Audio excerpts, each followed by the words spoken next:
Good morning everyone. అందరికీ ముందుగా 79వ స్వాతంత్ర దినోత్సవ శుభాకాంక్షలు. దాదాపు 200 సంవత్సరాలు సుదీర్ఘ కాలం పాటు బ్రిటిష్ ప్రభుత్వ పాలనలో ఉన్న భారతదేశాన్ని వారి యొక్క కదంబ హస్తాల నుంచి, నిరంకుశత పాలన నుండి విముక్తి చేయడానికి ఎంతోమంది స్వాతంత్ర సమరయోధులు ప్రయత్నం చేశారు.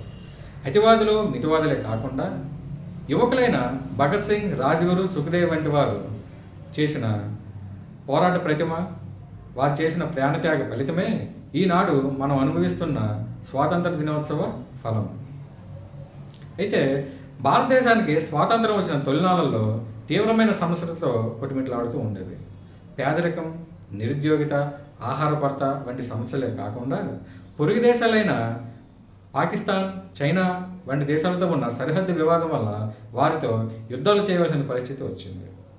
ఈ పరిస్థితుల నుంచి బయటపడటానికి ఆనాటి పాలకులు తీసుకున్న నిర్ణయాలు, వాళ్ళు రూపొందించిన విధానాలు, వాళ్ళు ప్రవేశపెట్టిన సంస్కరణలు మంచి ఫలితాలను ఇచ్చి ప్రపంచ దేశాలతో పోటీ పడేటట్టు చేశాయి అనడంలో ఎటువంటి సందేహం లేదు.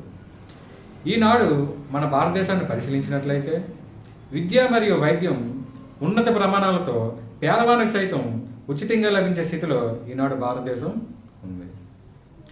ఆర్థిక రంగం చాలా ప్రతిష్ఠ స్థితిలో ఉండి ప్రపంచ దేశంలో 4వ అతిపెద్ద ఆర్థిక వ్యవస్థగా భారతదేశం నేడు అవతరించింది. ఎగుమతులు చాలా వేగంగా పుంజుకుంటూ ద్రవ్యోల్బణం అదుపులో ఉంది.